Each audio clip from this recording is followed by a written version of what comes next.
नमस्कार साथियों, कैसे हैं आप सब लोग। उम्मीद करता हूँ स्वस्थ होंगे, व्यस्त होंगे, जबरदस्त होंगे। साथियों, जैसा कि आप जानते हैं, छत्तीसगढ़ में जो 2023 की शिक्षक भर्ती हुई, उसमें 2 अप्रैल 2024 का जो निर्णय है वो पूरी तरह प्रभावी है, क्योंकि उसके वो चैलेंज करते हुए उस पर स्टे के लिए जो एसएलपी बीएड धारियों की, चयनित बीएड धारियों की और छत्तीसगढ़ सरकार की जो एसएलपी गई हुई थी, वो माननीय सुप्रीम कोर्ट ने 28 अगस्त 2024 को, आप जानते हैं, खारिज कर दी, डिसमिस कर दी। तो उसके बाद से लगातार जो है आप लोगों के सवाल आ रहे हैं नीचे से, चाहे आप बीएड साथी हैं या डीएड साथी हैं, आपके सवाल आ रहे हैं। डीएड साथी के मन में ये चल रहा है कि आखिर जो अब नई चयन सूची यानी कि नियुक्तियां डीएड को कब तक मिलेंगी, डीपीआई जो वहाँ का लोक शिक्षण संचालय है वो कब आदेशित करेगा शिक्षा विभाग को कि आप जो है जल्दी से जल्दी नियुक्तियां कीजिए। और बीएड धारी लगातार ये पूछ रहे हैं कि आखिर बीच का रास्ता कोई है या नहीं है, क्योंकि सरकार लगातार जो है, सरकार के जो नुमाइंदे हैं वो लगातार ये कह रहे हैं कि हम किसी का अहित नहीं होने देंगे और जो है हम इसमें कोई बीच का रास्ता निकालें। इन्हीं से बातों पर कुछ समझने का और समझाने का प्रयास करेंगे। वीडियो में अंत तक बने रहें साथियों। सर्वप्रथम आप सभी साथियों का स्वागत है आपके चैनल ग्लैड सॉल्यूशन में, और उन सभी साथियों से निवेदन रहेगा जो चैनल पर पहली बार विजिट कर रहे हैं, चैनल को सब्सक्राइब कर लें, बेल आइकन को हिट कर लें, ताकि इस संबंध में जो भी अपडेट्स हों आने वाले समय में वो आपको समय से मिलती रहे। तो साथियों, जैसा कि आप जानते हैं, माननीय सुप्रीम कोर्ट में धुलिया सर ने स्पष्ट रूप में ये कह दिया था कि जो 2 अप्रैल 2024 का जो निर्णय है माननीय छत्तीसगढ़ हाई कोर्ट का, उसमें कोई भी हमें ऐसा रीजन नज़र नहीं आता कि हम इस ऑर्डर में कोई इंटरफेयर करें। यानी कि पूरी तरह से आप ये मानिए कि उन्होंने उस ऑर्डर को सही ठहराया, लीगल ठहराया है कि वो जो हुआ है, क्योंकि उसमें उन्होंने ये भी जिक्र किया कि जब सितंबर 2023 में 4 सितंबर 2023 को एनसीटी ने जो है सभी राज्यों के जो सचिव हैं, उन चीफ सेक्रेटरी यानी जो मुख्य सचिव हैं, उनको जो है ये कम्युनिकेट कर दिया था कि जो 28 जून 2018 का जो बजट है एनसीटी का, वो माननीय सुप्रीम कोर्ट से क्वैश हो चुका, और उसी के हिसाब से अब आगे आप जो भी नियुक्तियां जो भी कार्रवाइयाँ हुई हैं वो उस हिसाब से जो नियुक्तियां हुई हैं वो पूरी तरह इलीगल हुई हैं। 11 अगस्त के बाद जो नियुक्तियां हुई हैं, तो माननीय सुप्रीम कोर्ट ने बिल्कुल उसमें स्पष्ट रूप से कह दिया कि 2 अप्रैल के ऑर्डर में हम कोई दखल नहीं दे रहे हैं, यानी कि वो पूरी तरह से प्रभावी है। तो इसमें अब डीएड साथियों को बिल्कुल भी कहीं तक चिंतित होने की जरूरत नहीं है। देर सवेर भले हो सकती है, लेकिन ये निश्चित तौर पे आप समझ लें कि आपकी नियुक्तियां वहां पे होनी ही हैं, हर हाल में होनी है। आपका कोई नुकसान नहीं होगा, आपको जो हर हाल में वहां नियुक्तियां मिलनी है। अब देखना ये होगा, क्योंकि सरकार कब तक इसमें जो है अपना कदम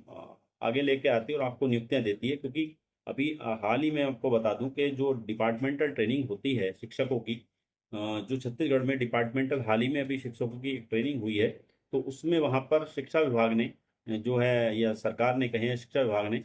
बीएड वालों को ट्रेनिंग से रोक दिया है। तो जाहिर सी बात है, जो 2 अप्रैल 2024 का जो निर्णय है उसका प्रभाव है ये कि बीएड को वहाँ जो है ट्रेनिंग से रोक दिया गया, और केवल डीएड जो योग्यताधारी चयनित शिक्षक थे उन्हीं की वहाँ पे ट्रेनिंग कराई गई है। तो सरकार जो है उसमें चाहे या ना चाहे,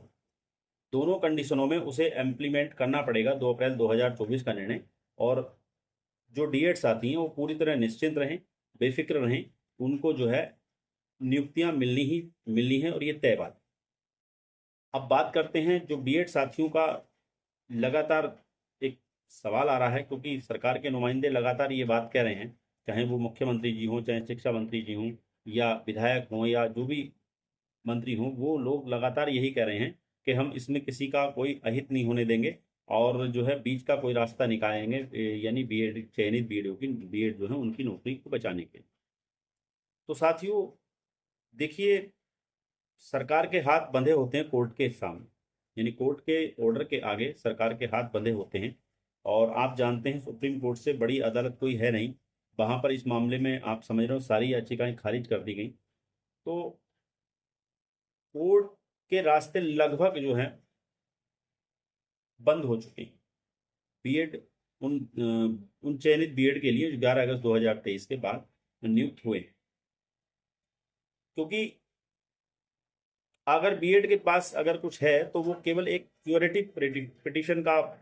विकल्प बचता है, और वो भी कितना उसमें वो सफल हो पाएंगे ये कहना बड़ा मुश्किल है। क्योंकि आप ये जानते हैं जब क्यूरेटिव पिटिशन होता है तो उसमें भी उन जजों का उपस्थिति रहती है, यानी वो जज उस मामले को जरूर, उसमें सुनवाई जब होती है क्यूरेटिव पिटिशन की तो वो जज भी रहते हैं जिन्होंने वो निर्णय दिया होता है। यानी सुधांशु धूलिया जी उस मामले में भी जो न्याय प्रक्रिया में जो जज नियुक्त किए जाएंगे उसमें चीफ जस्टिस के साथ जो पैनल बनेगा उसमें धूलिया जी भी उसमें मौजूद होंगे। और धूलिया जी का रुख सीधा सीधा ये है कि हम 11 अगस्त 2023 के बाद किसी भी हाल में बीएड को नियुक्ति नहीं दे सकते और ना ही उनकी नियुक्ति को मान्य कर सकते। तो ऐसे में हम ये देख रहे हैं कि कोर्ट के रास्ते लगभग लगभग बीएड के लिए बंद हैं। अब बात आती है सरकार की। सरकार अगर बीच का रास्ता, आप उस पर प्रेशर बना रहे हैं, बनाइए प्रेशर, आपका हक बनता है, क्योंकि आपको उन्होंने नियुक्त किया, उनकी जिम्मेदारी बनती है कि आपकी सर्विस को सुरक्षित हो। लेकिन कहीं ऐसा कोई प्रेशर बना के इस तरह का कोई आप क्रिएट मत कर लेना कि आपको वो कहीं समायोजित तो कर लें, आपकी नौकरी तो बचा लें, लेकिन आने वाले 2 साल बाद, 4 साल बाद, 5 साल बाद जो है वो आपको और मुश्किल पड़े। क्योंकि साथियों देखो, आपने उत्तर प्रदेश में देखा था कि जब शिक्षा मित्रों का मामला चला था तो शिक्षा मित्रों का समायोजन हो गया था। जब गवर्नमेंट प्रेशर में आई, गवर्नमेंट लगातार प्रेशर बढ़ा, धरना हुए, आंदोलन हुए, तो उस चीज़ को लेकर के जो है वहां पर शिक्षा मित्रों का समायोजन हो गया और उस चीज़ को फिर सुप्रीम कोर्ट में चैलेंज किया, तो फिर क्या हुआ, वो शिक्षा मित्र वहां से हटा दिए गए। तो ऐसा ही आपके केस में ना हो, आपको नियुक्ति मिले अच्छी बात है, आपको की जॉब बचे अच्छी बात, मतलब आपकी जॉब बचे, आप जॉब करते रहें अच्छी बात है। हम भी चाहते हैं कि जिसको जॉब मिली है वो बड़ी मुश्किल से मिलती है, लेकिन साथियों बात वही कहेंगे, सच्चाई ये है कि आपकी नियुक्ति जो है वो इलीगल तरीके से की गई है। हालांकि उसमें आपकी कितनी गलती है या सरकार की कितनी गलती है ये अपने आप में एक अलग विषय हो सकता है, लेकिन कहीं ना कहीं उसमें आप भी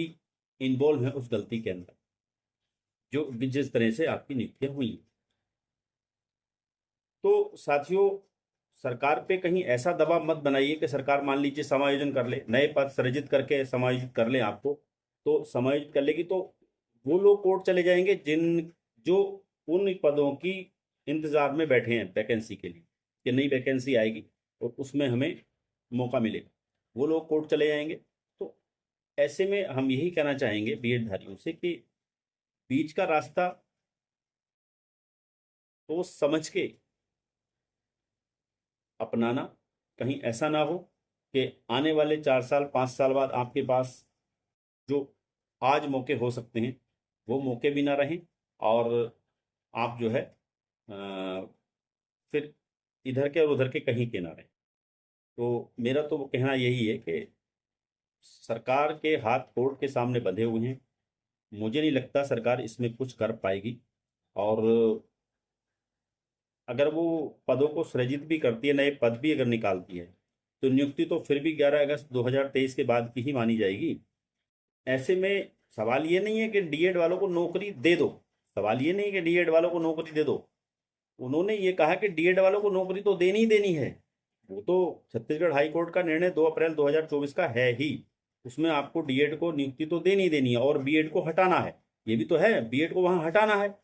और 11 जो 8 अप्रैल 2024 का जो निर्णय है माननीय सुप्रीम कोर्ट का, क्लैरिफिकेशन याचिका धुलिया जी की बेंच से, वो भी ये कहता है कि 11 अगस्त 2023 के बाद के 11 अगस्त 2023 या उससे बाद के किसी भी चयनित बीएड को हम सुरक्षित नहीं कर रहे हैं, उससे पहले लोगों को सुरक्षित कर रहे हैं। तो ऐसे में मुझे नहीं लगता कि सरकार कोई बीच का रास्ता निकाल पाएगी। तो मैं तो यही कहूँगा, बहुत ज़्यादा सरकार से उम्मीद ना रखें और दूसरे विकल्प और रास्ते अपनाने का प्रयास करें। इसी के साथ इन बिंदुओं पर आपके साथ मैंने जो चर्चा की, उम्मीद करता हूँ, हालांकि सबको सेटिस्फाई करना अपने आप में एक मुश्किल काम होता है, और लेकिन फिर भी किसी हद तक मैंने चीज़ों को स्पष्ट करने की कोशिश की है। अगर चीज़ें स्पष्ट हुई हूँ, डाउट क्लियर हुए हैं, तो वीडियो को लाइक करें, सब्सक्राइब करें, कमेंट करें। तो साथियों, इसी के साथ नमस्कार, धन्यवाद।